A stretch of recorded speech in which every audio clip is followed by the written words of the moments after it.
Hola, queridos hermanos, ya estamos de nuevo aquí. Ya, como veis, hemos montado el set rápidamente y podemos estar con todos vosotros para contestar adecuadamente las preguntas que nos habéis realizado y las nuevas que van a aparecer en el chat. Obviamente, si en alguna pregunta no hay una respuesta que podamos tener, os lo diremos también, porque de eso se trata también la humildad, ¿verdad? Si nos preguntan algo que no sabemos responder, diremos, no lo sabemos. Esto será así, es una ley prácticamente que me he impuesto a mí mismo desde hace muchísimo, ¿no? Esa humildad. Bueno, vamos a esperar que venga el pastor Carlo también y vamos a empezar.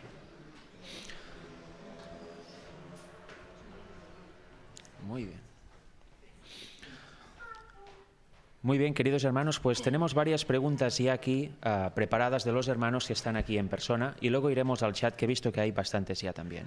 La primera pregunta, y obviamente cada pregunta la puede responder quien quiera, es completamente libre la respuesta, nos dice, ¿quién derramó el Espíritu Santo sobre los apóstoles? ¿Alguno de ustedes se anima? Para responder esto, primero recordemos que escrito está, que menciona que el Espíritu Santo proviene tanto del Padre como del Hijo. Pero hay un texto que responde directamente, y es Hechos capítulo 2, versículo 33, que dicho sea de paso, me gusta mucho. Hechos 2, 33. Donde dice, así que exaltado por la diestra de Dios y habiendo recibido del Padre la promesa del Espíritu Santo, ¿quién recibe del Padre?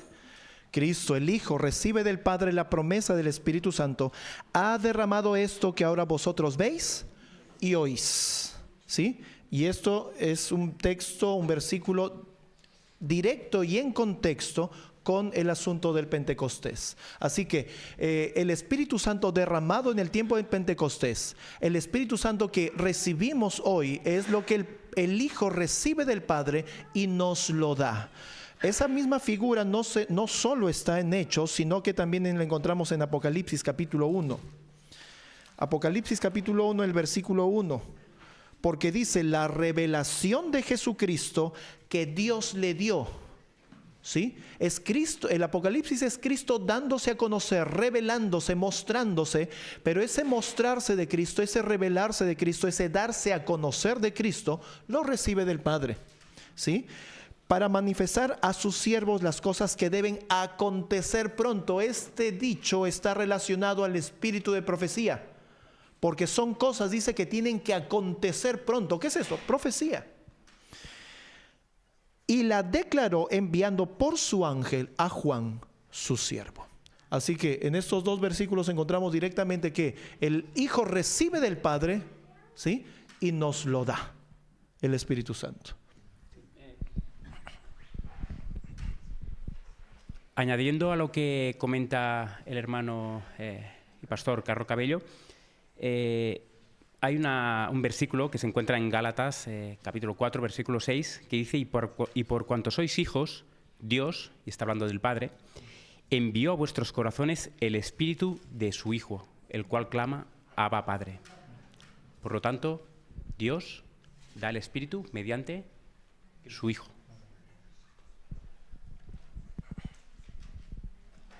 Muy bien, muchas gracias hermanos por vuestras respuestas. Y ahora iremos con una segunda pregunta que también es muy interesante y esta va al punto. Nos preguntan 3 versículos clave para entender la deidad de forma clara en la Biblia. Bueno, hermano, yo podría decir uno y usted claro. y tú dices otro. Bien, hermano, sabemos que Primera de Corintios 8:6 es claro. Ahora el hermano nos dirá otro que ya sabemos quizá todos cuál es. Pero dice que hay un solo Dios, el Padre, el cual dio a su Hijo, que envió a su Hijo. Y el otro versículo seguro que el hermano nos va a decir claramente cuál es. Sí, bueno, es un texto que en realidad no es que nosotros lo recomendamos, sino que lo recomienda Elena G. de White, que es Juan 17. Y cuando ustedes busquen en el buscador de Elena G. de White la referencia a Juan 17, ustedes van a encontrar muchas citas. y la gran mayoría están en relación con la apostasía omega. Cuando Elena G. White habla de la apostasía alfa y omega y nos insta a no ser engañados, dice, lean el capítulo 17 del Evangelio de Juan, para comprender ¿qué cosa? Para comprender que la unidad que existe entre el Padre y el Hijo no destruye su personalidad individual. ¿Qué dice Juan 17:3 básicamente?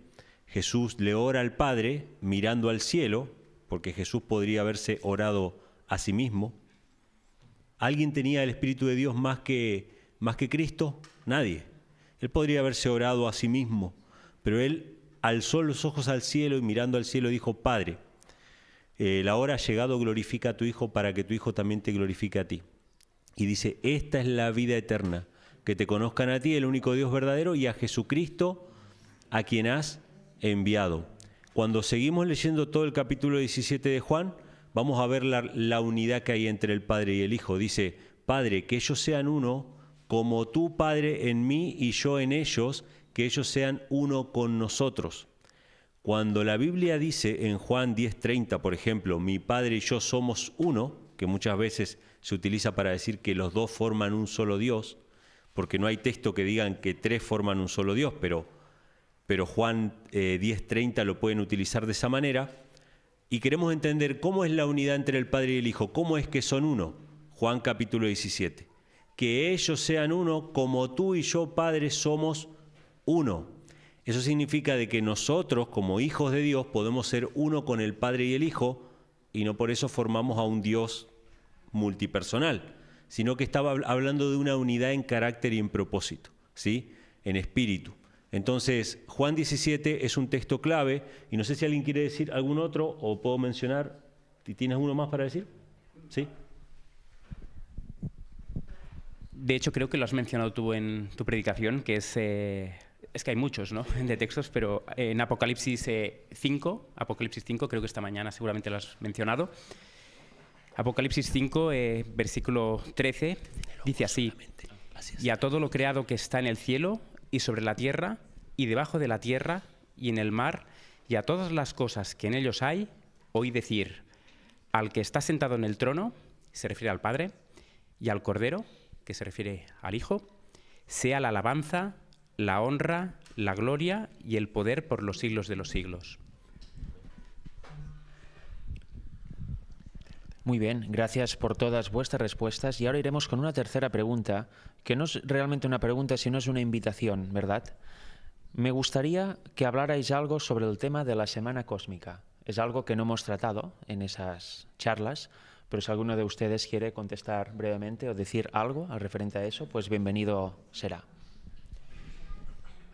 Bueno, en relación al tema de la Semana Cósmica, primero hay que decir que es algo que los pioneros, al menos J.N. Andrews y otros pioneros, pues creían, ¿no?, que este mundo estaba conformado por 6.000 años de pecado y un milenio en el cielo. Eso es lo que es la Semana Cósmica. Esta semana pues se basa pues en el Génesis, en el cual pues Dios crea todo en 6 días y el séptimo día reposa. En 2 de Pedro, capítulo 3, versículo 8, creo que dice, mas, oh amados, no ignoréis esto, que para con el Señor un día es como 1.000 años y 1.000 años como un día. Por lo tanto, viene a decir, incluso J.N. Andrews lo decía, incluso Ellen White también habla mucho, ¿no?, sobre los 6.000 años, y habla sobre esto, ¿no?, sobre los 6.000 años de pecado que hay aquí o en esta tierra y que aún estamos en esta tierra. Y que una vez se cumplan estos 6.000 años, Cristo va a volver por segunda vez. Muy bien, pues tenemos otra pregunta. Veréis que son muy variadas estas preguntas y es lo bueno, ¿no? Es la gracia de tener preguntas libres y respuestas libres y prácticamente al momento, ¿no? Nos dicen, ¿cuál es la traducción bíblica más fiable?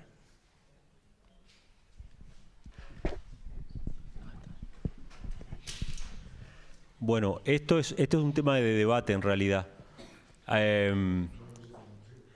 Hay dos vertientes o dos fuentes de dónde viene la Biblia. O sea, ustedes pueden encontrar Biblias que vienen de lo que se conoce como el texto recibido y Biblias que vienen de otra vertiente que se llama el texto crítico.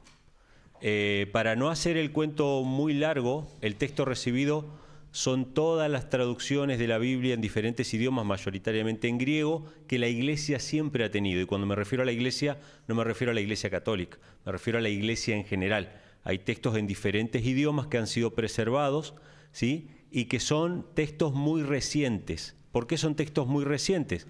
Porque la Iglesia verdadera de Dios no usa la Biblia como un amuleto o como un santo que se guarda y se adora, ¿sí? Como suele hacer incluso la comunidad judía, ¿no? Que pone el rollo de la Torá y lo pasean como si fuera un santo. La Iglesia verdadera lo que hace con la Biblia es comerla, usarla, predicar con ella. Por lo tanto, ¿qué pasaba con las antiguas copias de la Biblia? Se gastaban, se hacían otras, se copiaban y se copiaban y se copiaban. Por lo tanto, el texto recibido, que es el texto que la Iglesia siempre tuvo, es un texto reciente. El texto crítico, que son textos que fueron encontrados recientemente, que son muy antiguos, son los textos que se utilizan para las Biblias mayoritariamente católicas, ¿sí? Habiendo hecho esta separación o esta distinción, dentro del texto recibido, lo que conocemos como la Reina Valera, ¿sí? O la de Casiodoro de Reina, que es la Biblia del Oso, es una Biblia del texto recibido. Es una Biblia basada en los textos que la Iglesia siempre ha tenido. Y hay otras Biblias que están basadas en el texto crítico, por ejemplo, Nueva Versión Internacional, la versión de los Testigos de Jehová, la traducción al Nuevo Mundo, y muchas, incluso Reinas Valeras posteriores al año 1909. En definitiva, ¿cuál es la mejor versión, a mi forma de ver, en español? Hasta la Reina Valera 1909. Ya la Reina Valera 1960, aunque sigue siendo una buena versión, tiene pequeños detalles que fueron corregidos de acuerdo a los textos críticos. Y esos textos críticos son textos básicamente que son de los primeros siglos en griego y que fueron preservados justamente porque nadie los utilizaba, porque eran textos que se supone fueron confeccionados para unificar el Imperio Romano con los cristianos. Son textos que le faltan muchos versículos. Por eso ustedes van a la Nueva Versión Internacional y van y leen la historia del etíope con Felipe, y cuando el etíope confiesa que Jesucristo es el Hijo de Dios, en las versiones del texto crítico ese texto no está. Y así hay muchos textos que faltan. Entonces, ¿cuál es las mejores versiones? La Biblia Reina Valera hasta el año 1909, según mi opinión, ¿no? Con respecto a esto, sería también otra versión buena la Reina Valera Gómez, que es una adaptación de la Reina Valera con algunos detalles basados en la Biblia King James. Obviamente la mejor versión de todas, a mi forma de ver, es la King James, porque es la que entiendo yo que Dios dirigió para darle en la lengua universal al mundo la palabra de Dios, pero el equivalente a la King James en español es la Reina Valera hasta el año 1909. Muy bien, una respuesta amplia y fidedigna, ¿no? Sin duda. Espero que la inquietud del hermano o la hermana que haya formulado esta pregunta haya sido contestada en plenitud. Vamos a seguir con la siguiente pregunta, que realmente son varias en una, ¿verdad? Dice así: ¿podrían explicar en los 144.000 que dice que siguen al Cordero por donde quiere que va, si esto tiene que ver con celebrar las fiestas solemnes? Pascua, panes y levadura, las cabañas. ¿Se deberían guardar las fiestas solemnes? ¿Cristo ya cumplió con esas fiestas tradicionales judías? ¿Solo quedarían algunas fiestas para cumplirse, como la fiesta de las trompetas? Muchas gracias y bendiciones. Ya veis que es un poco de todo, ¿no? En esta pregunta no es una respuesta específica, pero sí que puede tener una de sencilla, ¿verdad? ¿Alguien se anima a...? ¿Sí? Voy a responder de la siguiente manera. La Pascua. La palabra de Dios, ¿dónde dice que va a terminar la Pascua? ¿Dónde se va a cumplir la Pascua? La sierva del Señor menciona que nuestra Pascua es Cristo, ¿no es cierto? Y esta ya fue, ¿qué cosa? Sacrificada, ¿no es cierto? Pero la Biblia, ¿dónde dice que la Pascua se va a terminar de cumplir? Vamos a lo que dice en Lucas.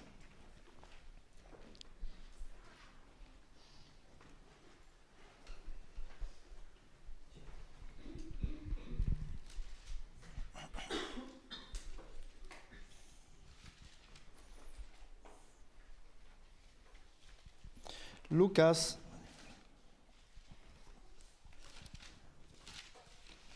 el capítulo 19.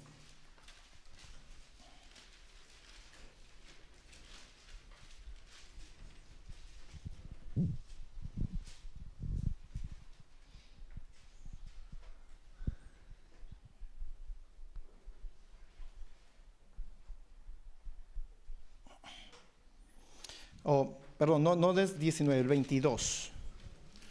El 22, sí, por favor. El versículo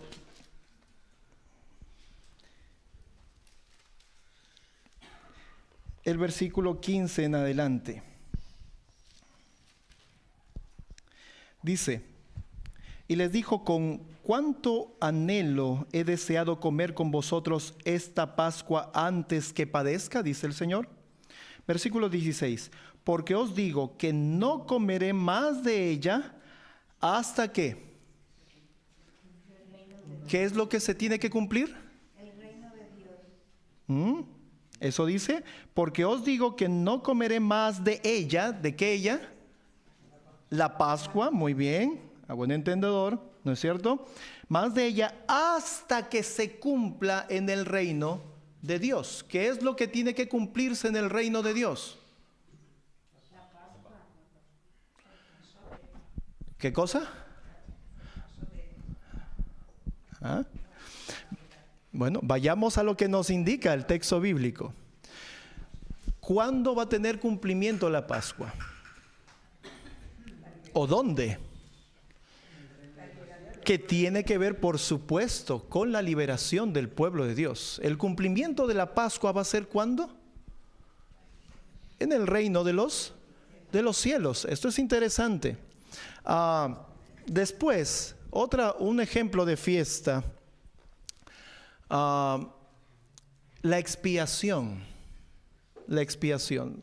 Como adventistas se nos ha enseñado y hemos estudiado y hemos visto que el día de la expiación tiene que ver con juicio, ¿no es cierto? Y este asunto del juicio, pues, nos lleva inclusive, ¿no? Desde un periodo de tiempo hasta ¿cuándo? ¿Se extiende hasta cuándo? Hasta que vuelve el Señor. Sí, pero esto es después del milenio. Hasta después del milenio. La expiación se extiende así, esos periodos de tiempo, el tiempo del fin, ¿sí? Hasta el milenio. Como adventista del séptimo día, ¿cuándo empieza los tiempos del fin?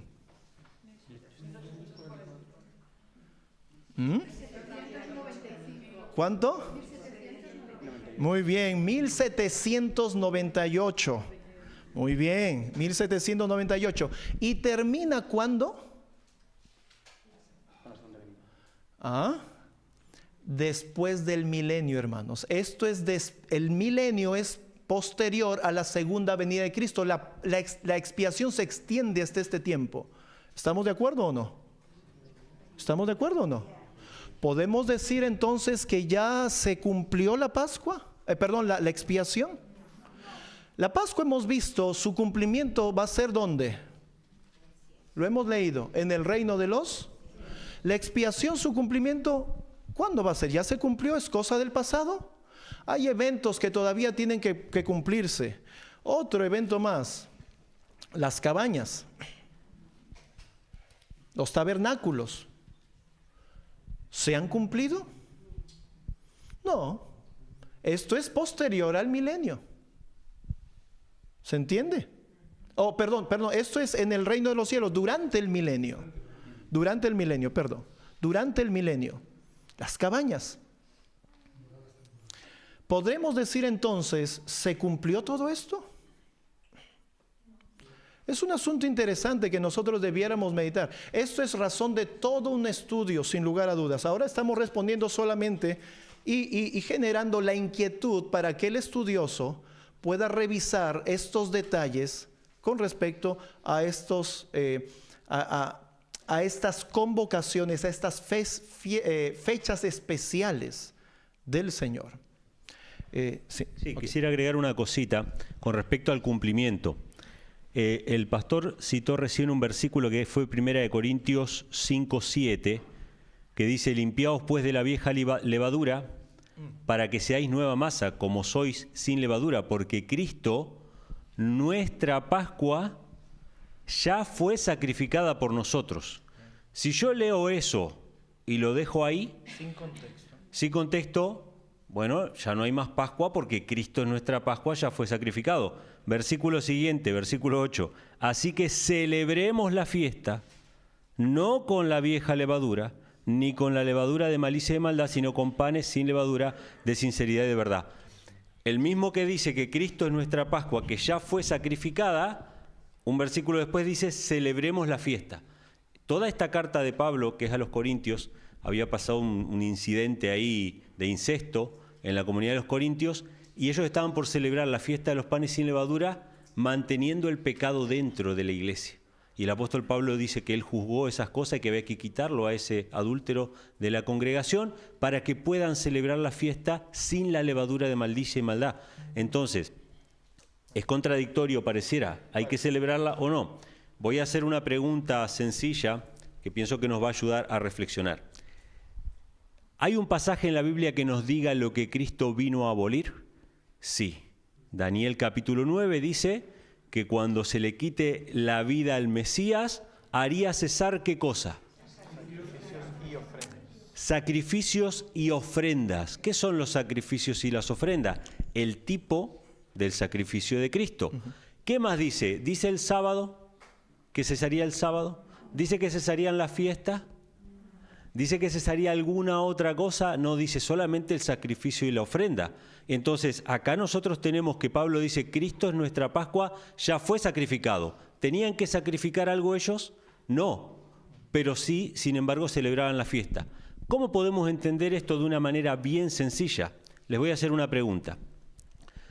¿Cuántas veces hay que hacer el culto diariamente nosotros? La sierva del Señor recomienda matutino y vespertino. ¿Estamos de acuerdo que como adventistas toda la vida se nos ha enseñado que tenemos que hacer culto matutino y vespertino? ¿De dónde viene eso? Sacrificio de la mañana y sacrificio de la tarde. Cristo es el sacrificio, no sacrificamos animales, porque cuando Cristo murió hizo cesar el sacrificio y la ofrenda. Ahora el tiempo de presentarnos delante de Dios, ¿dejó de existir?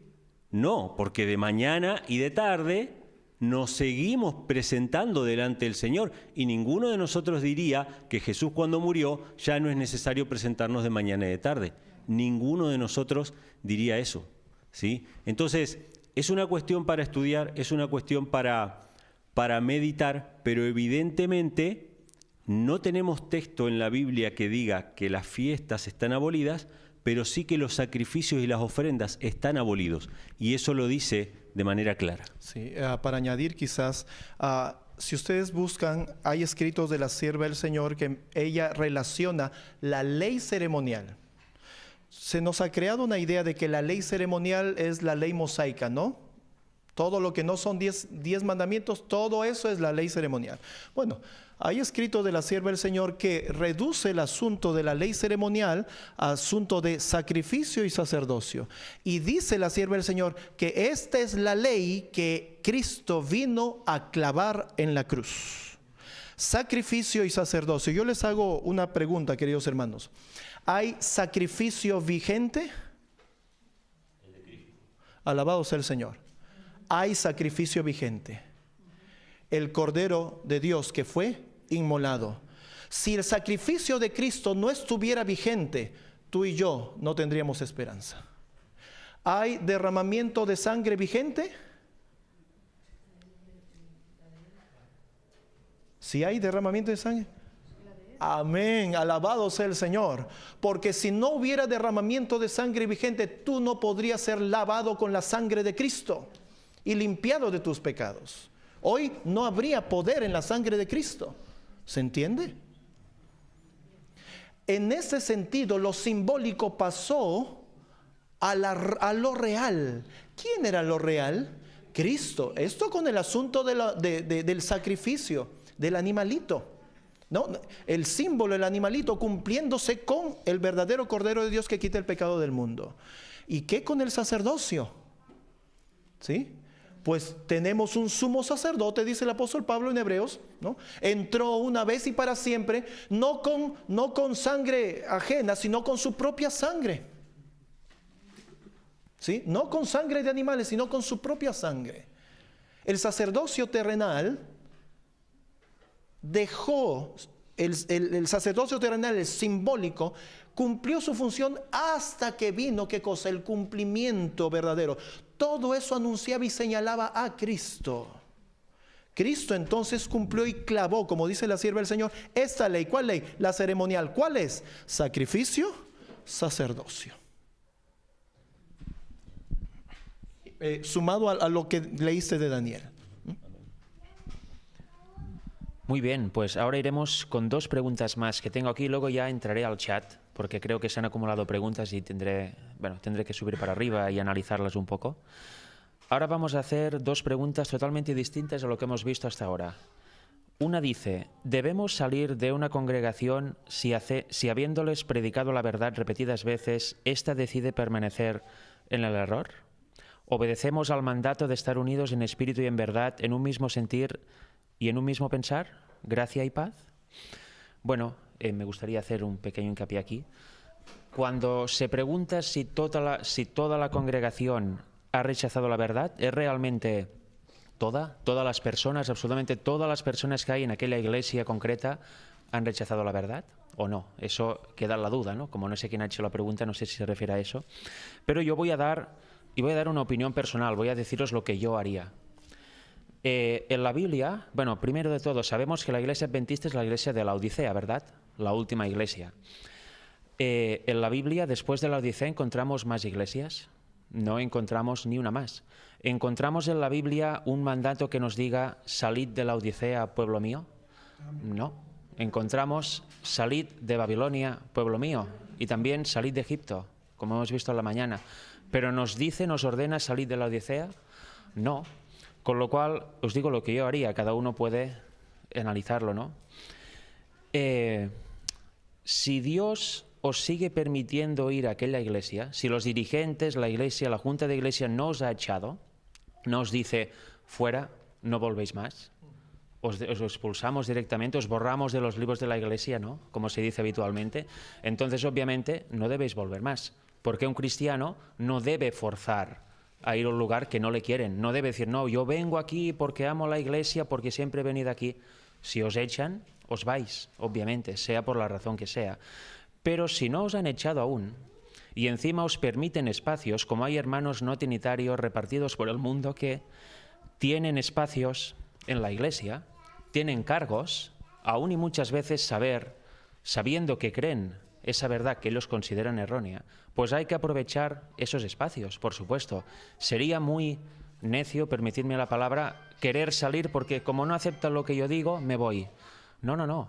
Yo, si fuera vosotros y me pasara esto y me siguieran permitiendo ir y sobre todo hablar, ir por ir, si está de callado y mudo al fondo de la sala, bueno, ¿qué sentido tiene, no? Bueno, aún y así, en los espacios que no hay predicación y culto, puedes hablar personalmente con las personas, ¿verdad? Pero si Dios permite, sí, termino ahora mismo y le doy, si Dios permite, porque Dios lo permite todo, ¿verdad? Si Dios permite que aún sigáis yendo a la iglesia y los dirigentes no os dicen nada, no os prohíben ir, no os prohíben asistir, yo de vosotros seguiría yendo, porque podéis dar testimonio. Quizá en vuestra mente está, es que si no se convierte toda la iglesia, ¿qué sentido tiene? Pues una sola persona que acepte esta verdad es suficiente, o dos, o tres. Podéis hablar personalmente con los hermanos. Si os dan espacios de grupos de jóvenes, predicaciones en la tarde, en la mañana, cuando sea, podéis aprovechar estos espacios con inteligencia y predicar esta maravillosa verdad, como hacen muchos hermanos que yo conozco ya en sus respectivas congregaciones. Con lo cual, este es mi consejo. Que comente un poco, Delina, yo voy a decir lo que tú dices para que se oiga. ¿Puedes decirme desde allá mismo? Sí. Muy bien. Yo tuve esta situación y tengo un problema de conciencia añadida y es lo que os diré. con mis diezmos, cuando participas en una iglesia tienes que dar tus ofrendas, tus diezmos ahí, participar, ¿no? Con todo, porque no puedes beneficiar de lo que pagan otros y tú ahí solo dando testimonio y punto, ¿no? Entonces, mi problema de conciencia es seguir dando mis diezmos, mis ofrendas en una iglesia que es hermana de Babilonia, y así lo entiendo. Ok, voy a decir para la gente que está en internet, supongo que no habéis escuchado. La hermana tiene una duda, ¿no? Una cosa en mente. Pregunta si se debe seguir dando el diezmo a una congregación que rechaza la verdad, a una congregación que a veces usa los diezmos, ¿no?, de mala manera. Bueno, esta respuesta tiene muy fácil respuesta, ¿no?, valga la redundancia. Nosotros somos responsables de dónde damos el diezmo. Si nosotros tenemos pruebas y sabemos fehacientemente que donde damos el diezmo se usa mal, como pasa muchísimas veces, y lo seguimos dando porque tenemos la idea en la mente, bueno, ellos son los culpables, Dios les pedirá cuentas, eso no está bien. Nosotros tenemos primero la obligación, podría decir, quizás un poco fuerte la palabra, pero tenemos la obligación de saber dónde va nuestro dinero cuando lo damos en diezmos y ofrendas. Y si vemos y descubrimos que se aplica mal, pues nuestra obligación es darlo a otro lugar que esté predicando la verdad presente y realmente se esté usando este dinero bien. Eso, por supuesto, la idea de ya Dios les pedirá cuentas es falsa. Hay citas del Espíritu de Profecía, que ahora lastimosamente, como es así de improviso, no recuerdo dónde están, no recuerdo exactamente el libro, que dice que nosotros somos culpables si damos el diezmo a un lugar donde lo usan mal. Creo que Alexis quería comentar algo más. Sí, bueno, en relación a lo que comentabas, ¿no?, de si hay que salir, ¿no?, de esas iglesias. La Escritura en Juan capítulo 16, palabras del propio Jesús, dice que os expulsarán de las sinagogas. Os expulsarán de las sinagogas es porque hay un testimonio, hay algo que hace que la congregación no acepte y, por lo tanto, de una manera natural, esas personas serán impelidas no a salir, sino a... Bueno, impelidas serán las otras personas a expulsar y, por lo tanto, esas personas tendrán que salir de ahí de una manera natural. Conocemos la historia, ¿no?, de Ellen White. Ella no salió, sino que fue expulsada. Martín Lutero no salió, fue expulsado. Muchos de nosotros no hemos salido, hemos sido expulsados. Por lo tanto, el propio testimonio es el que se encarga. Y por lo tanto, las personas o las congregaciones, las iglesias, las denominaciones serán las que por causa natural expulsarán a aquellos que no se conforman a lo que dice la Iglesia, pero sí a lo que dice la palabra de Dios.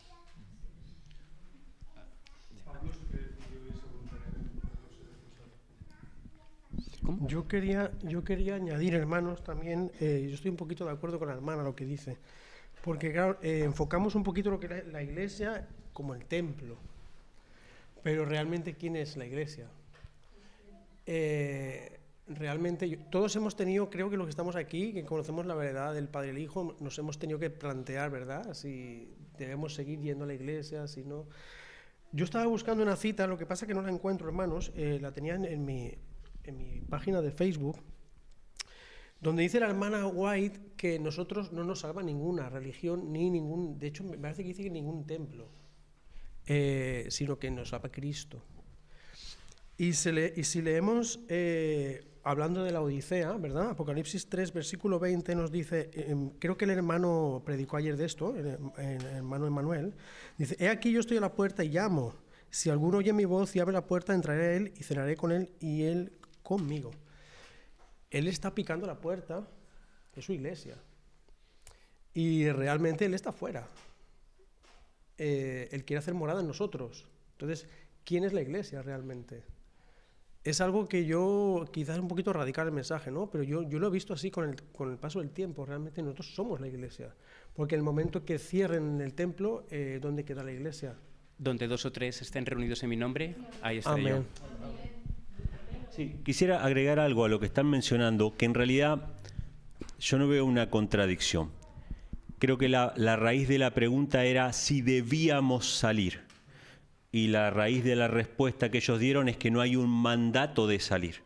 Eso no significa de que aquellos que han sentido en su corazón el deseo de salir, porque en sus conciencias no pueden seguir sosteniendo o participando de un culto que les parece que ya les quita la espiritualidad, que de hecho no solamente les puede pasar eso en la iglesia, les puede pasar eso en un grupo independiente, que se lo tuve que decir a alguien esta semana.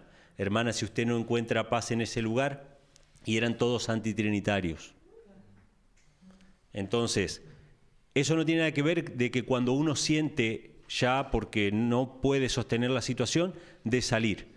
Yo salí sin que me expulsaran y no conocía el tema de la Trinidad. Lo único que conocía era el tema del movimiento ecuménico, la participación de la Iglesia Adventista, me sentía atado para hacer actividad misionera, entonces yo decidí trabajar por mi cuenta. Eso fue hace muchos años. El que tiene esa inquietud, que lo haga. Lo que no puede hacer es decir, bueno, yo salí porque Dios me manda, ¿no? O sea, buscar un mandato, porque eso es lo que ellos están diciendo. No hay un mandato de salir. O sea, si usted tiene la posibilidad, ama a sus hermanos, no quiere salir porque realmente los ama, ellos rechazaron, pero usted siente que tiene una misión de Dios en ese lugar, siga asistiendo a ese lugar. Si usted en su conciencia ya no puede asistir más, nadie puede ser conciencia suya, usted va a tener que salir. Pienso yo que ese es el equilibrio entre los dos puntos, ¿no?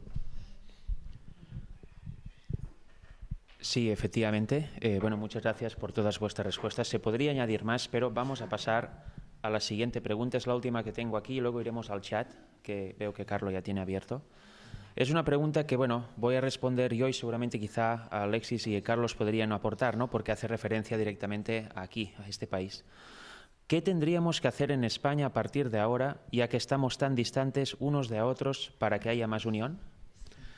Bueno, interpreto que la persona que ha preguntado eso se refiere a lo que está pasando aquí, ¿no? Ahora que nos hemos conocido muchos de nosotros en persona y vivimos en el mismo país, ¿qué hacer? ¿Nos despedimos mañana y ya nos veremos? Claro, efectivamente, aquí en Cataluña somos unos cuantos hermanos y encima vivimos relativamente cerca, ¿no? Y algunos con más lejos, pero bueno, es relativamente cerca. Pero hay hermanos de Madrid, de Valencia, de Pamplona y de otro, Galicia creo también, y otros lugares de España que están más lejos. No se puede venir directamente, quedamos hoy y te vas en la tarde, ¿no? Es muy lejos.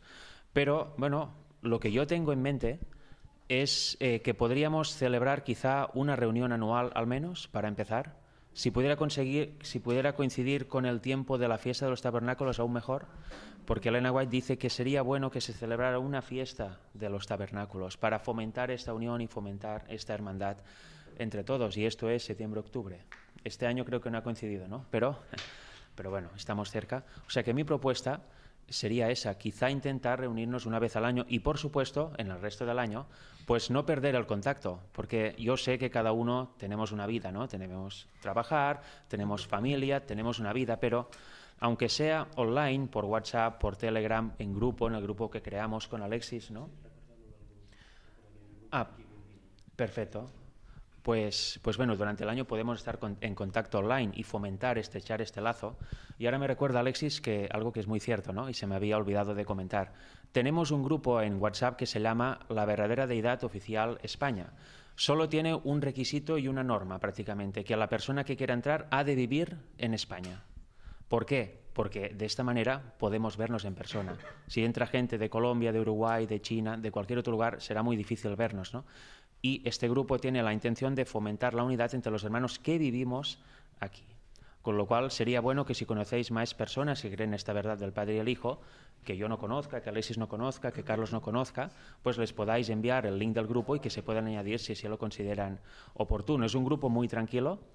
Una serie de normas, ¿no?, que pusimos es que no compartir ni vídeos, ni citas continuamente, ni audios todos los días, sino hablar lo mínimo que sea para conocerse, y si hay algún día un tema puntual muy importante, ¿no?, que hay que tratar, pues lo podemos hacer, pero que no se convierta en un grupo donde cada día hay cientos y cientos de mensajes, porque eso personalmente a mí me crea un agobio terrible. Luego tengo que ir entrando a los grupos, borrar todos los mensajes, el teléfono colapsado, y tampoco aporta nada, porque ¿quién va a leer en su sano juicio 30 citas de golpe del Espíritu de Profecía, sumado con 4 textos más, 2 audios y un vídeo? Imposible. Y multiplícalo por 45 personas y multiplícalo por todos los grupos en los que uno está. Es una locura, ¿verdad? Con lo cual, bueno, es decir esto, quien se quiera añadir este grupo, se puede añadir tranquilamente. Bueno. Y yo lo que quería comentar es que está bien, lo de una vez al año para mí es perfecto, me encanta la idea, pero también pienso que habemos, de hecho yo era una de ellas, que le estaba pidiendo a Dios pues poder estar así reuniéndome online con un grupo. Yo digo online porque veo que es imposible físicamente. A mí me gustaría mucho más físicamente, pero por lo menos online. Yo estuve conectada con el chat de Manuel, con lo de la escuela sabática durante bastante tiempo, pero por horarios y todo eso a veces pues no es tan fácil, ¿no? Pero bueno, ya últimamente dije, pues ya me da igual, horarios como sea, pero yo necesito tener los sábados. Es que muchos sábados estamos solos y uno puede decir, sí, bueno, mira, muy bien, pero también necesitas el compartir, el congregarse, el estudiar con otros, escuchar otras opiniones. No podemos vivir, yo al menos no puedo vivir mi vida espiritual en soledad. Necesito sentir que tengo mis hermanos, que podemos compartir. Y claro, quizás una vez al año, pues me parece como... me parece una... Bueno, eso lo que pasa es que también estamos hablando un poquito, la pregunta iba enfocada, ¿verdad?, en la logística, qué podríamos hacer físicamente, ¿verdad?, qué podríamos hacer ahora a partir de este evento. Pero yo creo que realmente teníamos que tener conciencia de o sea, la unidad que tiene que haber entre nosotros. De esa, como dice, cuando recibieron el Espíritu Santo en el aposento alto, ¿no?, esa unanimidad. O sea, si entre nosotros ya dijéramos, tenemos un calor, porque claro, podemos decir, vamos a quedar aquí 2 meses, vamos a fijar una fecha para quedar. Pero yo creo que lo más importante es que siga habiendo esta unidad entre nosotros y luego ya lo físico se dará, ¿no? Hay en los boletines de 1893, en capítulo 8, habla de Jones de esta unidad, ¿verdad?, que tiene que haber entre el pueblo de Dios para recibir el Espíritu Santo. Entonces, realmente, sí, podemos fijar una fecha, incluso como lo que dice el hermano, ¿no?, que sea la fecha de tabernáculo y tal, pero si seguimos en espíritu unidos, realmente, o sea, lo que está sucediendo aquí, seguimos hacia adelante con todo esto, las fechas ya se darán, ¿no? Creo yo que es algo que lo que deberíamos seguir hacia adelante. Correcto. Y ahora vamos a pasar ya a algunas de las preguntas que hay en el chat. Hay una que es muy interesante. A ver quién se anima a contestarla. Porque la voy a leer porque creo que es importante este punto. Es sencillo, pero puede crear una confusión espectacular. Betty Arauz nos dice, Génesis 1:27 dice que Dios los creó varón y hembra. Creemos que Eva salió de Adán a través de que se tomó una costilla de Adán. Pero entonces, ¿Eva fue engendrada o creada? ¿Alguien se anima? Sí, en realidad es un poco un juego de palabras. Tanto Adán y Eva son creados por Dios. Pero en relación con Adán, o sea, Eva en relación con Adán es carne de su carne y hueso de su hueso. Eva no fue tomada de otra parte de la tierra para ser formada, sino que fue tomada del propio costado de Adán. Es engendrada en el sentido de que sale de Adán. Es como si yo les dijera, mi hijo y yo, ¿mi hijo es engendrado o es creado? Obviamente la pregunta puede dar a confusión. Tanto mi hijo como yo somos criaturas de Dios, fuimos creados por Dios, pero evidentemente mi hijo salió, o sea, de sus padres, ¿no?, de mí y de su mamá, o sea, fue engendrado en relación a nosotros. Cuando hablamos del Padre y el Hijo, no estamos hablando de un Dios por encima de ellos, estamos hablando del Padre, del Hijo en relación con el Padre. El Hijo en relación con el Padre no fue creado, fue engendrado. Fue salido exactamente del Padre. ¿Querías aportar algo? Sí, y por favor, si bien es cierto que fuimos creados a imagen y semejanza de Dios, ¿no? Y la naturaleza entera nos habla del amor de Dios.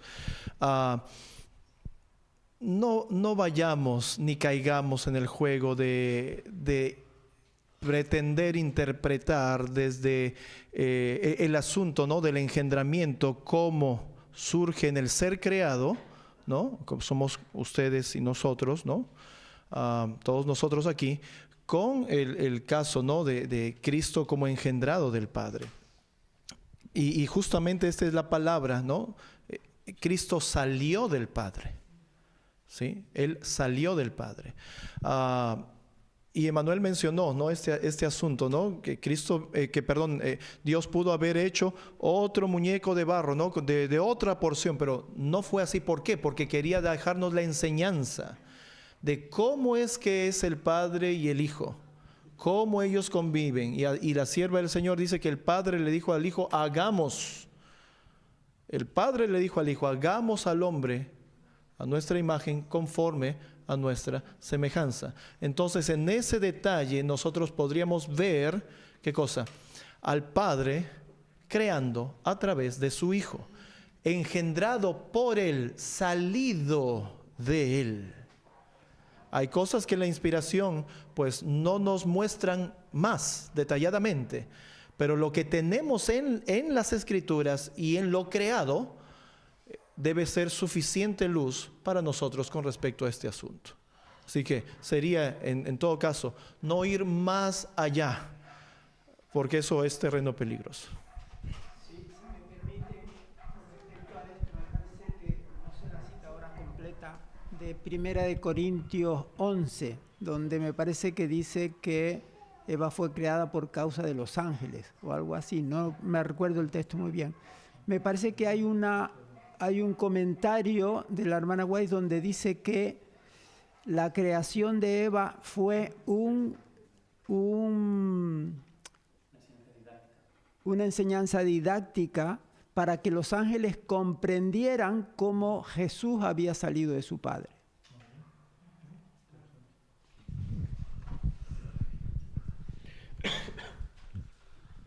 Bueno, hay otra pregunta de una hermana del chat. De hecho, veo que están hablando bastante de las fiestas unos con otros, pero voy a leer una pregunta, ¿no?, para hacer una puntualización. Dice, ¿cuándo debemos celebrarlas, las fiestas? Bueno, yo arreglaría la pregunta diciendo, las personas que quieran celebrar las fiestas, ¿cómo las deben celebrar? Pues en espíritu y en verdad. Eso es lo más importante, porque podemos caer en el legalismo y decir, vale, ¿cuándo la celebraban el pueblo hebreo? Tales días, de tal mes. ¿Hemos de caer en eso? En mi opinión, no. Debemos ir en espíritu y en verdad y hacerlo así. No es tan importante el cuándo como el cómo. Y luego hay un hermano aquí, William Alberto Salja, dice, ¿por qué la iglesia de la Odisea es la única que no se llama a salir de ella? ¿Acaso no dijo el Señor que dentro de nosotros entrarían encubiertamente herejías? Bueno, efectivamente, pero es la última iglesia. Con lo cual, ¿qué pasa aquí? Es contradictorio, ¿no? Se sale de todas menos de la de nuestro tiempo. Qué cosas, ¿no? Pero si os fijáis, el mensaje a la Odisea crea un zarandeo. Con lo cual, debemos salir del estado laodicense en nuestras mentes. Debemos salir de este estado porque hay mucha gente que es respetable su decisión, decide salir de la iglesia y se vuelve más laodicense que la propia iglesia. Algunos crean incluso ministerios, grupos y los llevan con mano de hierro, beligerantes al máximo y se convierten en auténticos dictadores. Yo conozco a varios. ¿Eso es lo que Dios quiere? ¿Sal de la iglesia, crea la tuya propia y actúa como un dictador? Si alguien piensa que sí, bueno, es respetable, pero desde luego eso no es. Si alguien piensa en eso, lo que ha de hacer es salir del estado laodicense, porque este mensaje, el del mensaje del testigo fiel, crea un zarandeo, como he dicho antes, y de esta iglesia, que es la peor de todas, según vemos en Apocalipsis, va a salir el remanente final, va a salir la iglesia triunfante. Ahora estamos viendo la iglesia militante, la triunfante que sale de aquí y de todas las otras denominaciones y del mundo entero, será la que verá al Señor e irá a la tierra nueva. Con lo cual, bueno, debemos aprender un poco a discernir, ¿no? Porque es muy fácil decir, salir, ¿salir a dónde? ¿Y con qué espíritu? ¿Y qué hacer? El mensaje del testigo fiel es para curar, no para dar golpes de martillo a la cabeza de los hermanos y destruir toda la iglesia, es para curar. Es decir, estás mal, yo te doy los remedios, dice Cristo, si los quieres aquí los tienes y vas a volver a andar en el camino correcto. ¿Verdad? No sé si alguno de vosotros quiere comentar algo. Yo quería aportar algo que... tenemos que también tener en cuenta de que la hermana White dice en el libro de Hechos de los Apóstoles que las 7 iglesias son son épocas históricas. Realmente no somos no es una iglesia la Odisea, es un estado, ¿verdad? Es un estado en el cual tanto Sardis, Esmirna, todos los Filadelfia, todos fueron épocas históricas en la que la iglesia verdadera cruzó. Entonces realmente la Odisea es un estado, no es una iglesia, o sea, la iglesia somos nosotros. Un tiempo profético, pero está enfocado en la Biblia, en nosotros que conocemos un poquito la interpretación historicista, ¿verdad? Son épocas históricas. Entonces, la Odisea inicia antes de 1844, pero no es la iglesia, o sea, la iglesia somos nosotros, o sea, los que siguen al Cordero por donde quiera que va. Y la hermana White es claro en esto, en Hechos de los Apóstoles lo dice, todas las iglesias de Apocalipsis que se mencionan son épocas históricas. Y bueno, quería un poquito tener en connotación esto también.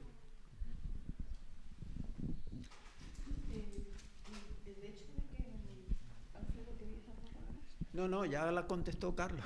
Ah, vale. Sí, algo que antes, cuando, no sé si ha sido el pastor Carlos o Frederick, no sé, pues que decían que, o Emmanuel, ahora no me acuerdo, que es la única iglesia que no se sale así como los demás, ¿no? Como las demás iglesias. No, la Odisea.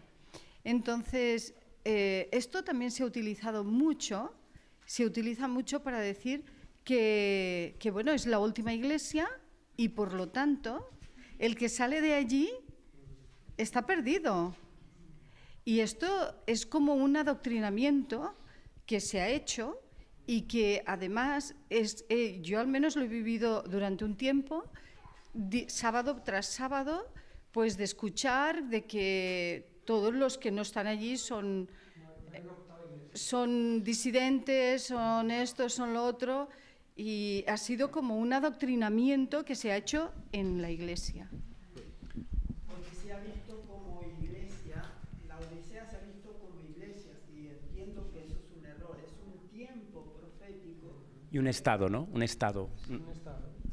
Sí. Que abarca desde 1844. De 1844 en adelante.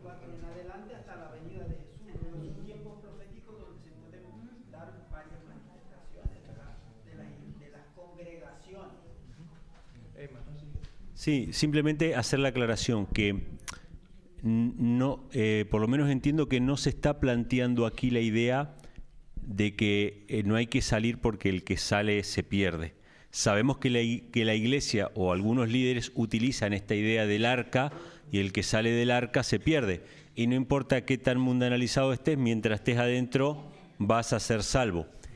Si bien eso no es verdad, y de hecho vuelvo y repito, si alguien siente la necesidad de salir, no le pregunte a carne y sangre, tiene que seguir su conciencia, pero cuando muchas veces la gente pregunta a carne y sangre es porque necesitan una validación de alguien más.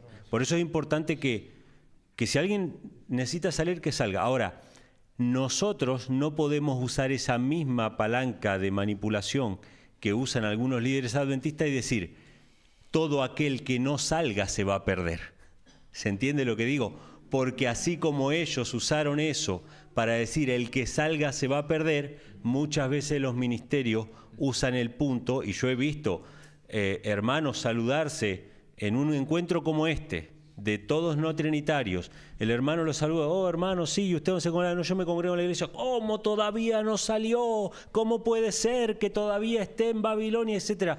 Y hay toda una cuestión de que nosotros podemos ser de la misma manera que eran los líderes en la iglesia que nos decían que si salíamos nos íbamos a perder. Se lo podemos decir a alguien que por alguna razón Dios lo tiene en la iglesia y él no está negando su fe por eso y está para testificar. Por eso, Creo que la respuesta es que no hay un mandato bíblico de salir, pero si alguien siente la necesidad de salir, no debe preguntarle a los hombres, tiene que seguir su conciencia.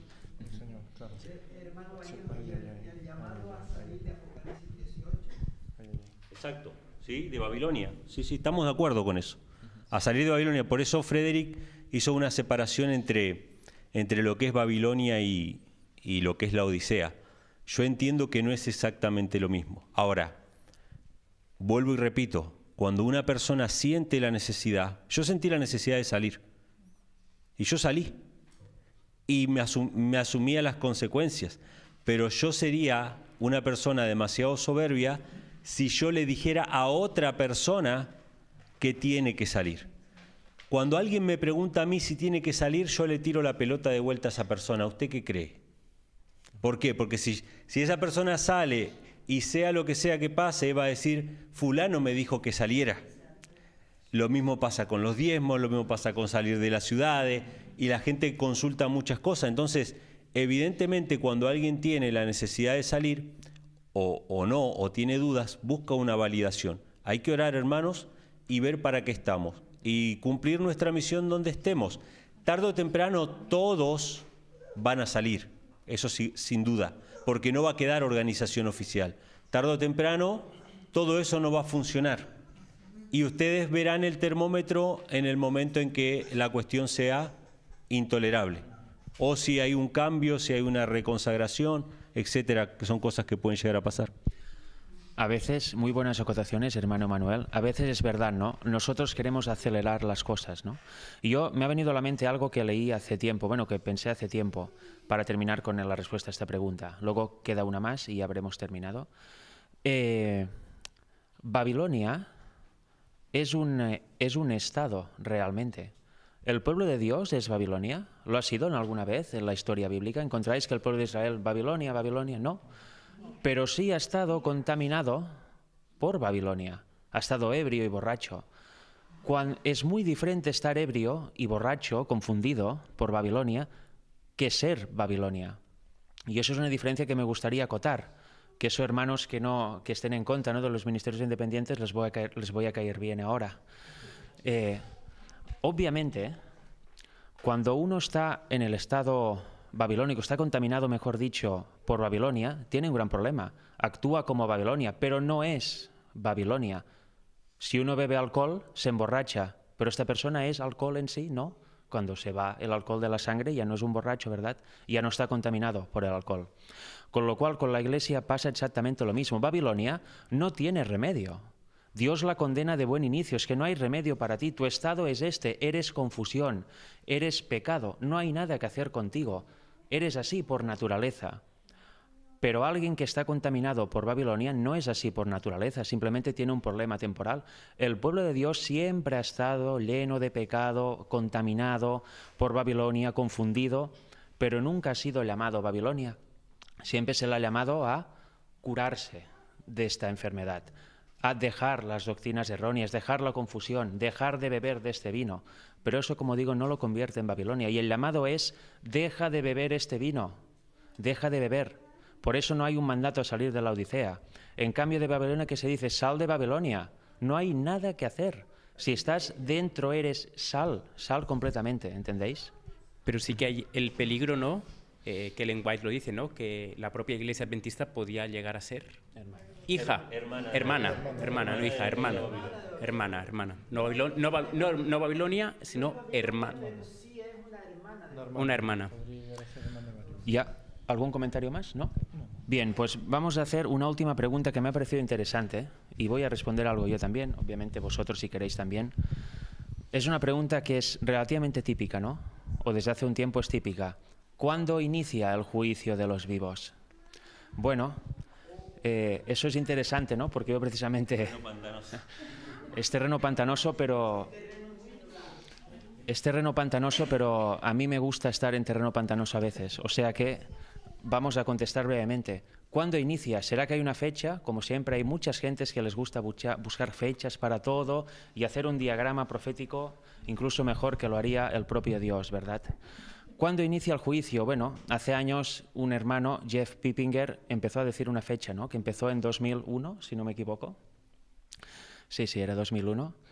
Y bueno, y ahí quedó, ¿no? Yo algún día vi alguno de sus vídeos y eran realmente inentendibles. Era una clase de matemáticas y yo soy muy malo en matemáticas. Era algo tremendo. Y lo dejé, pero luego gente más cercana, entre comillas, empezó también a predicar del inicio del juicio de los vivos, ¿no? Me llegó esa información y vi algo de eso. Y también dicen que empezó en el 2001, obviamente con el añadido de si no crees esto te pierdes, ¿no? Esta manía de decir como yo lo digo tú me has de creer, ¿no? Bueno, en fin, ¿qué se le va a hacer? Pero la realidad es que la única manera de iniciar esa serie de conferencias de que el juicio de los vivos empezó en 2001 según esas personas es empezar con la cita de Ellen White que dice que no se puede saber. ¿Y por qué empezaron por aquí? Para hacer decir a la cita lo que no dice. Y una vez está la cita fuera, luego empiezo yo a poner mi levadura, mi propia interpretación y hago de eso doctrina. Qué terrible, ¿no? ¿Cuándo empieza el juicio de los vivos?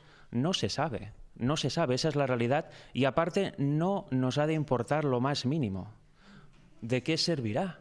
¿De qué serviría saber el inicio? No nos ha de importar para nada, porque ya hemos visto que lo que hemos de hacer es realmente vivir el Evangelio. Estudiar el mensaje de la justificación por la fe, vivirla y de esta forma andar en santidad. ¿De qué nos salva una hipotética fecha del inicio del juicio de los vivos? Luego lo siguiente sería, ¿cuándo acaba? Dime el año, dime el mes, ¿entendéis? ¿Cuándo empieza? No es de nuestra incumbencia, no es una información relevante, porque os garantizo que si fuera relevante, lo tendríamos explícitamente escrito en la palabra de Dios y también en el espíritu de profecía. Pero en el espíritu de profecía, ¿qué encontramos? Que no se sabe. Con lo cual, qué temeridad, ¿no? Querer avanzar en este camino cuando está claramente dicho que no hace falta ni que empieces a andarlo. Sí, agrego, perdón. Sí, hermano. Sí, bueno, yo quería decir algo. Sí sabemos cuándo comenzó el tiempo de los juicios, por lo menos es lo que yo he podido entender. Una pregunta que podemos hacernos es, ¿por qué vivimos un tiempo de gracia? ¿Qué significa eso? Si nosotros vamos a primeros escritos, en la página 38, encontramos allí una revelación del cielo, lo que sucedió en un determinado momento, sobre todo no sé situar muy bien la fecha, si fue en 1848, 1849. Más o menos en ese tiempo fue dada la visión de Cristo en el lugar santísimo con las manos en alto, contemplando al Padre. Los vientos se comienzan a soltar y nosotros sabemos que los vientos se sueltan cuando termina el juicio. Si los vientos se comenzaron a soltar, quiere decir que Jesús estaba en el momento de concluir el juicio. Pero él mira hacia la tierra y ve que hay un pueblo que no está preparado para lo que le sobrevenía. Y entonces Jesús clama al Padre, dice, Padre, Padre, mi sangre, aquellos que me diste quiero que estén conmigo. Y entonces viene un ángel con algo en la mano que le presenta a los 4 ángeles que sujetan, que estaban soltando los vientos y agitándolos de arriba abajo, dice retener, retener, retener. Y entonces comienza un tiempo de gracia. Ahí el juicio de los muertos había acabado. Iba a concluir, Jesús iba a promulgar el edicto, el que sea justo todavía, y el que sea inmundo todavía. Pero Jesús clama al Padre y el Padre da tiempo de gracia. Entiendo que el juicio de los muertos había terminado porque iba a concluir el juicio. Luego, el juicio de los vivos permaneció ahí. Desde ese momento comenzó el juicio de los vivos. ¿Y eso fue en 1888? 1848 aproximadamente. La visión, sí. Dijéramos alusión al 1888, si no me equivoco. Sí, por ahí está. Entonces, estudiemos ese tema desde ese punto de vista. Yo entiendo que el juicio de los vivos está desde 1848. A pesar que la hermana White dice que ella no se sabemos, pero la visión está ahí. Ahora, el que estudia y investiga, conoce y entiende. Quisiera hacer una acotación que quizá es un poco complementaria a lo que mencionó el hermano Frederick, de no saber la fecha. Esto es algo para que ustedes investiguen. Vuelvo y repito, como lo que dijo nuestro hermano, lo que dijo Frederick también. En todo caso, no nos cambiaría nada el saberlo a nosotros. Es decir, evidentemente no nos cambia nada el saberlo. Y por eso creo posible lo que dicen las creencias fundamentales de los adventistas. Si ustedes van a las creencias fundamentales de 1914, que creo que la mayoría tiene acceso a esas creencias fundamentales, y no se quedan solamente en la doctrina 1 y 2, que es la doctrina de la deidad, sino que siguen avanzando, van a ver que hay una serie de declaraciones. Creemos esto, creemos esto, creemos esto, con respecto al cuerno pequeño, con respecto a la ley de Dios, con respecto al domingo, al sábado. Son muy específicas de esas doctrinas fundamentales. Y cuando habla del juicio, dice: creemos que comenzó un juicio investigador en el cielo en el año 1844 y que pasará de los muertos a los vivos al final del tiempo de la gracia. Esas son las palabras que aparecen allí. ¿Coincide con lo que no hemos de saber el comienzo del juicio por los vivos? La fecha, evidentemente, porque el fin del tiempo de la gracia es una fecha que no vamos a saber. Se los dejo como algo para que lo investiguen. Pero las doctrinas fundamentales de 1914 dejan eso como parte de las creencias. Creemos que comenzó un juicio en 1844 y que pasará de los muertos a los vivos cuando termine el tiempo de gracia. Tiene sentido para mí en el sentido de que mientras haya tiempo de gracia, se estarán juzgando todos los que bajaron al descanso. ¿Por qué? Porque todos los que bajaron al descanso ya se les terminó, ¿qué cosa? El tiempo de la gracia, ¿sí? Pero cuando termine el tiempo de gracia, los que estén vivos se les habrá terminado el tiempo de la gracia, y obviamente tiene sentido de que el juicio empiece por ello. Se los dejo no como palabra de Dios, ni como una cita inspirada, pero que está en los fundamentos doctrinales. Muy bien, pues hemos llegado. ¿Queréis que nos levantemos o lo hacemos desde aquí mismo? No, de aquí porque estaba... Perfecto. Pues hemos llegado al final de la campaña. Ya no queda ningún tema por predicar, ningún acto por hacer. Y en este sentido, pues solo nos queda despedirnos, ¿no? Yo voy a decir algo. Si queréis decir alguno de vosotros algo, obviamente podéis comentarlo, ya que somos los que hemos participado de forma activa ante cámaras. Para mí realmente ha sido un gran gozo que se lleve a cabo esta reunión. Sabemos lo que ha costado. En realidad ha costado, pero ha sido la idea. La idea nos vino hace poco, cuando hablé con Jesser y Cecilio, bueno, Jesser especialmente. En julio era: podemos venir a España en septiembre, seguramente. Si quieres, armamos algo. Y me dijo: dile a Carlo también, por si quiere venir. Dije: vale, vamos a ello. Esperé que pasara la campaña de Perú y luego contacté con él. Y enseguida nos pusimos de acuerdo y empezamos a prepararlo. Luego han pasado un montón de cosas por el medio, pero bueno, al final la cuestión es que hemos llegado a este momento y creo que la campaña ha conseguido sus objetivos, ¿no? El primero era conocernos y crear lazos fraternos, mostrar realmente unidad sincera entre varios ministerios que estamos aquí. No estamos todos, pero algunos sí que estamos representados. Y en definitiva, mostrar también ese espíritu, ¿no?, de querer predicar lo que dice la Biblia tal y como es, sin filosofías, sin sutilezas, sin tergiversar nada, simplemente predicar lo que nos dice la Santa Palabra de Dios. Y todo eso de forma totalmente limpia, sincera y directa. No queremos nada más que eso. Nuestro único objetivo es que se puedan replicar todas estas campañas y de hecho se van a replicar. Ya hay fechas para la próxima, que será en Colombia, y ahora el pastor Carlo irá a Italia también, ¿no? Y bueno, puede haber alguna sorpresa ahí, ya veremos. Eso está en las manos de Dios, ¿verdad? Y quería decir también algo, ¿no? Creo que, bueno, en primer lugar, si queréis comentar algo, y luego al final voy a tener unos saludos para una serie de personas. ¿Alguien quiere comentar alguna cosa, unas palabras finales? ¿Tú mismo? Bueno, agradecer sobre todo a las personas que han organizado, que bueno, muchas no se ven aquí en cámara, pero han dedicado mucho tiempo, mucho esfuerzo. Y bueno, la verdad que esta campaña ha sido una bendición, y aunque el enemigo pues ha puesto trabas, el Señor es más poderoso.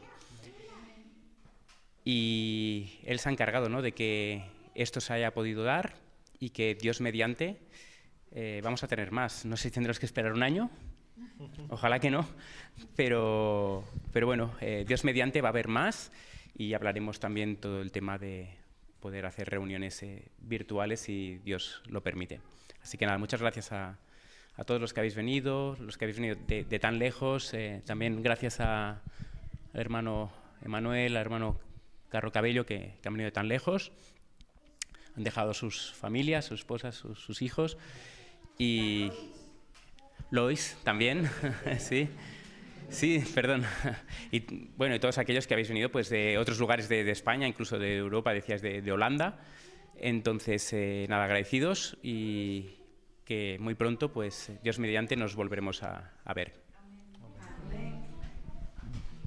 Bueno, agradecidos a Dios por haber podido compartir con ustedes y conocerlos personalmente.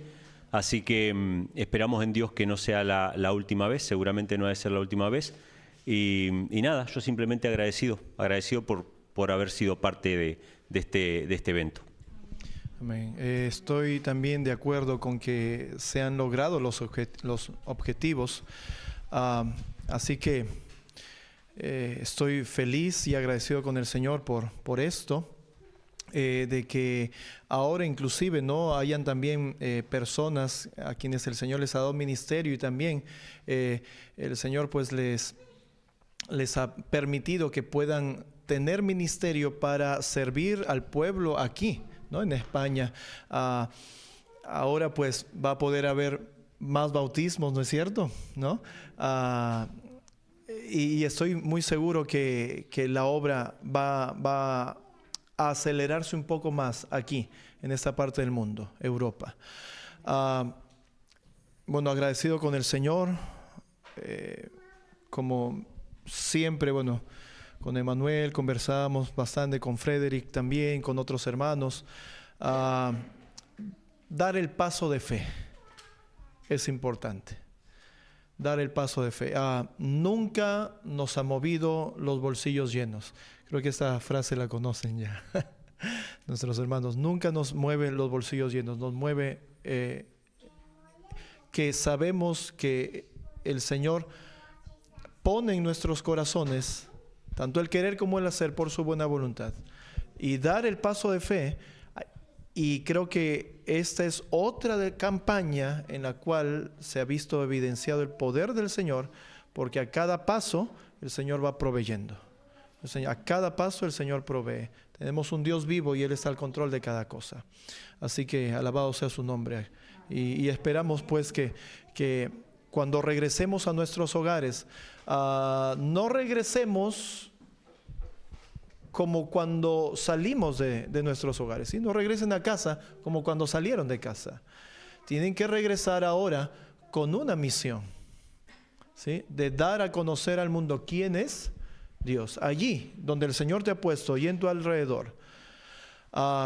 Quiero enviar un saludo grande a nuestros hermanos en Cristo, nuestros hermanos, la familia Alejo, el ministerio El Clamor de Medianoche. También hubiera sido una bendición poderlos tener aquí. En su inmensa sabiduría, el Señor tenía sus planes, ¿no? Que son mayores a los nuestros. De todas maneras están en nuestros pensamientos y en nuestras oraciones, queridos hermanos, que el Señor pues les siga bendiciendo y ayudando allí en la situación en la que se encuentran. Seguimos unidos en comunión, oración y en un mismo espíritu. El Espíritu de Cristo nos une a pesar de la distancia. Este mensaje es para mis hermanos del Clamor de Medianoche. Y bueno, también quiero dar unas palabras para mi familia, mi esposa. Bueno, todavía faltan un par de semanas más para poder regresar a casa. Hay una labor para cumplir todavía. Y bueno, en la misericordia del Señor, pues así será. Te amo mucho, Mosita, y a mi Yaxito y a mi Esmeralda también. Pronto nos veremos. Bendiciones, hermano. Yo también estoy muy agradecido, la verdad, poder haber colaborado en esta campaña.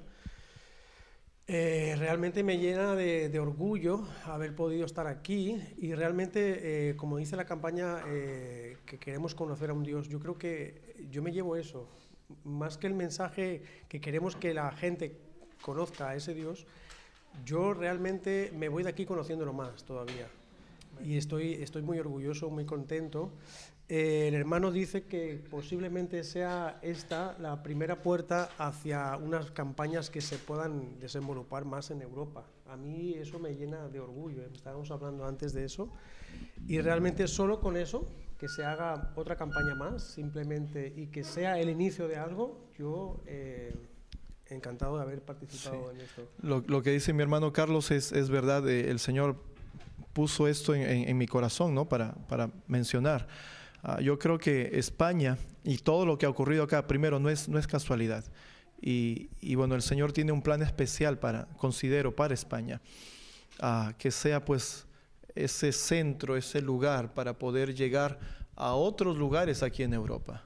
¿Sí? Esto no, yo estoy seguro que no va a terminar aquí. Así como cuando en la primera campaña en Perú, en mi mente resonaba el asunto, no va a ser ni la primera ni la última. No va a ser. Esto es solo el inicio. Y después se han abierto otras oportunidades. Nuestro hermano Emanuel en New Jersey, en República Dominicana, ¿no? Aquí en España, Italia de aquí a un par de semanas más. Colombia, ¿sí? Y hay otros hermanos también en otros lugares donde pues están esperando también que pueda hacerse esta obra. ¿De qué? De unir al pueblo que el Señor está levantando. Y pues para que puestos en pie empecemos a avanzar como viendo al invisible.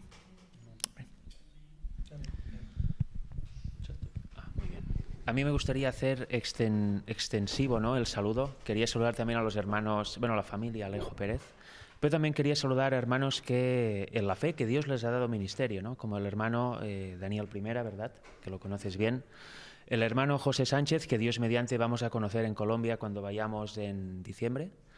Y también al hermano Daniel Cúquero, que es todo un veterano ya en esta verdad, ¿no? Él ya viene casi de salida, ¿no? Cuando nosotros vamos, él ya ha venido 4 o 5 veces. Pero bueno, todos ellos tienen sus luchas y están unidos también en oración por todo eso. Y obviamente son participantes de campañas pasadas como lo serán de futuras. Y también creo que es bueno transmitir un gran abrazo y un gran saludo a todos los hermanos de habla inglesa, ¿verdad?, que viven en Estados Unidos. Jesser nos pasa reportes continuamente de la obra que está viendo ahí, es increíble. Es en habla inglesa, con lo cual él tiene la labor que habla inglés nativo, ¿verdad? Pues un gran abrazo a todos los pastores que hay ahí que están abrazando esta verdad, ¿no? Me viene a la mente el pastor Igor Sork, ¿verdad?, que es alemán pero vive en Estados Unidos. Daniel Mesa, que también es todo un veterano. Y luego ministros, que creo que no son pastores, pero sí que son ministros laicos, como Thomas Atkins, Dustin Butler, había alguno más, se me ha olvidado ahora el nombre, pero bueno, tengo las caras en mente, pero bueno, toda esa gente necesita de nuestras oraciones también, porque también están teniendo sus luchas ahí, terribles, tanto con la Iglesia como con propios hermanos no trinitarios que a veces crean problemas, ¿verdad? Y también me gustaría, pues, animar y enviar un gran saludo a la multitud, porque podría decir mucha gente, pero hay una multitud de hermanos de habla inglesa en Estados Unidos que están estudiando esa verdad del Padre y el Hijo. Están en el proceso, pero probablemente en un futuro lo habrán abrazado y aceptado, con lo cual sería bueno orar por ellos y desearles absolutamente lo mejor y que Dios los bendiga, ¿verdad? Porque son hermanos nuestros. También orar, obviamente, por todos los hermanos de este mundo, de cualquier lengua, que estén conociendo esta verdad. De hecho, hay hermanos por todo el mundo, ministros y ministerios que están predicando esta verdad. Y ojalá se abran las puertas de Europa, ¿no? Ahora ya hemos descubierto que tenemos una excelente músico alemana, ¿verdad?, que también puede traducir al alemán. Si vamos ahí en prédicas en español, ¿no?, nos podría traducir, con lo cual quizás se abre la puerta en Alemania y quién sabe Dios, ¿no?, qué puertas más se abrirán. De momento España, Italia y en Rumanía también tenemos una traductora de español al rumano, claro que sí, por supuesto. Pues bueno, queríamos transmitir esos agradecimientos. No sé si quieres comentar algo más, pastor. Si no, aquí terminamos. Pues nada, muchas gracias a todas las personas que han seguido las transmisiones por internet día tras día. Esta en concreto dura creo que más de 4 horas ya, con lo cual ha sido muy larga. Pero bueno, les transmitimos el agradecimiento por estar conectados con nosotros online, orando por nosotros a la distancia y que hayan podido gozar de esta bendición de estos temas, ¿no? Y por supuesto agradeceros también a todos vosotros la enorme paciencia que habéis tenido de estar cada noche aquí escuchando los temas en silencio y hoy en día especialmente estando tantas horas sentados escuchando lo que teníamos que decir, ¿verdad? Pero bueno, muchas gracias a todos, que Dios os bendiga y buenas noches desde España.